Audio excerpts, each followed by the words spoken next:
पाच राज्याच्या निवडणूक निकालांचे जे ते एक्झिट पोल समोर आलेले आहे आणि आपल्यासोबत बोलण्यासाठी आमदार बच्चूभाऊ कडू आहेत। भाऊ, काय सांगणार? काँग्रेसची सरशी दिसते। मला वाटतं काही मतदारसंघामध्ये सरशी आहे आणि एक्झिट पोल काही तच्च्या तसे उतरत नाही। प्रत्यक्षात आता 2 आणि 3 तारखेला रिझल्ट हाती येईल। अगदी तिथलं काम आहे, कुठले निर्णय घेतले सरकारनं।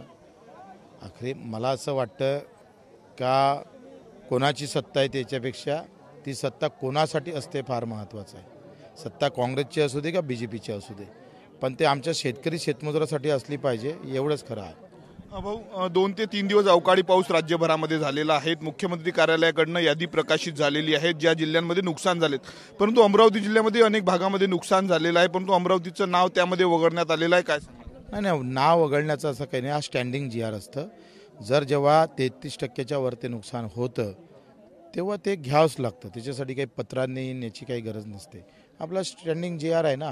स्टँडिंग जी आर काय आहे का जिथं 33% वर नुकसान होते त्याला आपल्याला घ्यावं लागतं। सध्या राज्यात राष्ट्रवादी अजित पवार गटासोबत भाजपची युती आहे, परंतु 2004 मध्ये जे आहे ते भाजप राष्ट्रवादी सोबत युती करणार होतं, परंतु प्रमोद महाजनांनी जे आहे ते बाळासाहेबांकडे याची वाच्यता केली, त्यामुळे युती झाली नाही। असा मोठा गौप्यस्फोट जो आहे तो खासदार प्रफुल्ल पटेलांनी केलेला आहे। कसं मला वाटतं आता प्रफुल्ल पटेलने एकदम जुना प्रफुल्लजी महाजन पण हजर नाही इथं।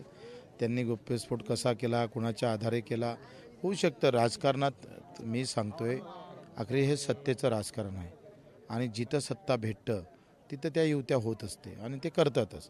साध्या ग्रामपंचायतमध्ये जरी पाहिलं तर या गटातला तुटून त्या गटात जातं आणि त्याचं समीकरण बनतं। असं सगळं राज्यात होतं। याच्यात नवल काय आहे? नवल काही नाही आहे। अधिवेशनाचा कालावधी 14 दिवसाचा आणि 4 दिवसाच्या त्यामध्ये सुट्ट्यामुळे विरोधी पक्ष आक्रमक झाला। 10 दिवसात काम होणार का? वाटते कामकाज वाढलं पाहिजे। जर विदर्भात तुम्ही अधिवेशन घेता आहे तर 10 दिवसामध्ये मला वाटतं एवढ्या मोठ्या सगळ्या महाराष्ट्राचे प्रश्न आणि त्याच्यात विदर्भाच्या सोयीनं काही निर्णय 2 दिवसाचंही घेतलं तरी चालेल, पण विदर्भासाठी काय आपण घोषणा करतो ते फार महत्त्वाचं आहे। तुम्ही विदर्भात आले तर काय होतंय, अधिवेशन विदर्भात होते पण चर्चा महाराष्ट्राची होते। माझं असं म्हणणं आहे, मी नवीन मागणी करतोय का विदर्भात जर अधिवेशन झालं तर त्याच्यातले 5 दिवस हे फक्त विदर्भाच्या प्रश्नावर चर्चा झाली पाहिजे। नाही तर होतं का, अधिवेशन होते विदर्भाच्या नावानं आणि चर्चा संपूर्ण महाराष्ट्राची होत असेल तर त्याला काही फार अर्थ उरत नाही। फक्त ते म्हणतं आपण का अधिवेशन इकडे आलो असं एवढंच समाधान आहे, पण 5 दिवस हे फक्त विदर्भासाठीच असले पाहिजे। सर, भुजबळांना विरोध होत आहे ज्या पद्धतीनं आज नाशिकमध्ये येवल्यामध्ये वगैरे त्या ठिकाणी त्यांना विरोध झालेला आहे। मला वाटते भुजबळ साहेबांना अतिशय चांगलं नेतृत्व आहे, दमदार आहे। थोडा त्यांचा जो पवित्र आहे तो चुकलेला आहे। त्यांनी शेतकऱ्याचा आणि मराठ्यासह ओबीसीचं SC STचं त्यांनी मला वाटते पुढाकार घ्यावा आणि त्यांचा काही खानदानी दुश्मन मराठा आणि ओबीसी असं नाही आहे। त्यांनी जर असा पुढाकार घेतला तर ते दमदार नेतृत्व आहे, अतिशय मजबूत आहे आणि त्यांनी त्या पद्धतीनं झालं तर उद्या भविष्य त्यांचं मुख्यमंत्र्याचं असू शकतं। तो एक शेवटला प्रश्न, नारायण राणेंनी मागणी केली की प्रकाश आंबेडकरांना अटक करावी। प्रकाश आंबेडकरांनी काही दिवसांपूर्वी वक्तव्य केलं होतं की काही घडू शकतं राज्यामध्ये देशामध्ये, त्या पार्श्वभूमीवर काही घडू शकतं म्हणजे त्याच्यात काय वाईट बोलले प्रकाश आंबेडकर? मला असं वाटतं का त्यांनी जे भविष्य वर्तवलं का या सगळ्या तणाव एकंदरीत पाहिला तर हा समाजानं हे समजून घेणं गरजेचं आहे। आता एखादं असं जर भविष्यवाणी केलं का या राज्यात काही पण होऊ शकतं तर याच्यात अटक करायची गोष्ट येते कुठं?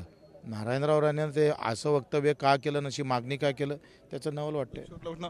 तुम्ही मोर्चा काढला होता काही दिवसांपूर्वी, तुम्ही म्हटली मागण्या मान्य झाल्या नाही तर अधिवेशनावर प्रहार धडकणार, आता अधिवेशन लागतं। थोडा आम्ही मागं हे थोडा लोकसभा झाल्यावर आम्ही त्याची रचना करतो आहे, कारण आम्ही जो आता लढा उभारणार आहोत तो एकंदरीत शेतकरी शेतमजूर आणि हा कष्टकरी जो समाज आहे, मग भांडे घासणारी महिला असेल, शेतावर काम करणारा मजूर असेल, बांधकामावर काम करणारा मजूर असेल, कटला होणारा असेल, हमाल असेल, याच्या घरचं जे दुःख आहे, वेदना आहे शेतकऱ्याच्या, याच्यावर आमचा आता अभ्यास सुरू आहे।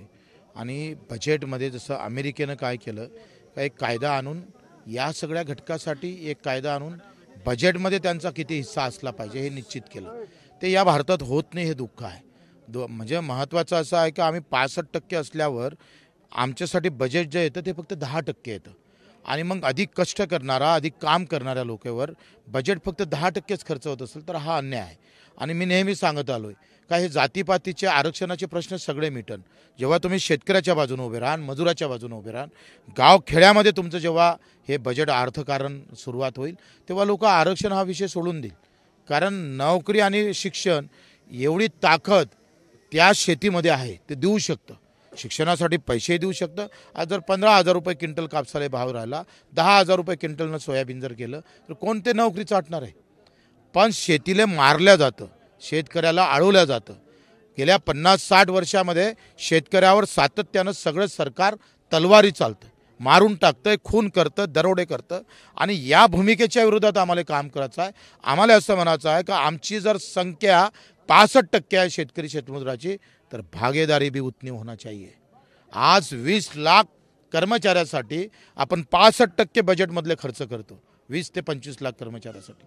आणि 8 ते 9 कोटी आमच्या शेतकरी मजुरासाठी आम्ही फक्त 10% खर्च करतोय. मग कसा सुखी होणार आहे. अजूनही त्याच्या गावातलं घर फक्त 1.25 लाख देता. 1.25 लाखात संडास होत नाही. 3 ते 4 लाखाची गरज असताना 1.25 लाखात घरकुल कसं होणार आहे. आणि तेही निवडक लोक आहे. म्हणजे गावात घराची संख्या असतं 100 लोकांची आणि टार्गेट येतं 10. आणि मग 10 जर आपण विचार केला तर इथून 10 वर्षानंतर 100व्या माणसाला नंबर लागल. म्हणजे मेल्यानंतर घरकुल भेटन. म्हणजे सगळ्या जर एकंदरीत विचार केला, घरकुलासाठी आम्ही मागं राहिलो. शिक्षणामध्ये आमची व्यवस्था ग्रामीण भागातली नाही. आमच्या आरोग्याची व्यवस्थाचे धिंडळे उडून गेले. आज सगळ्या व्यवस्थेमध्ये इकडे घरकुल राहण्यासाठी घरकुल साधे. आता तर अतिक्रमण काढण्याचं सुरू केलं.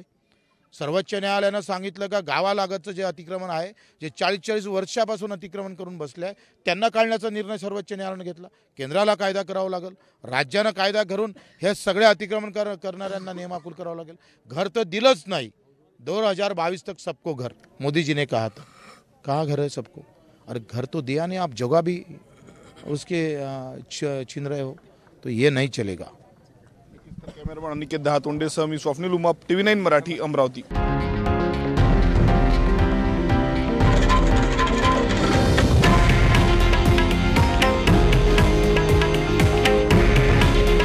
हे आहे देशातील नंबर 1 न्यूज नेटवर्क आणि आपण पाहत आहात TV9 मराठी. काळजी तुमची, हित महाराष्ट्राचं.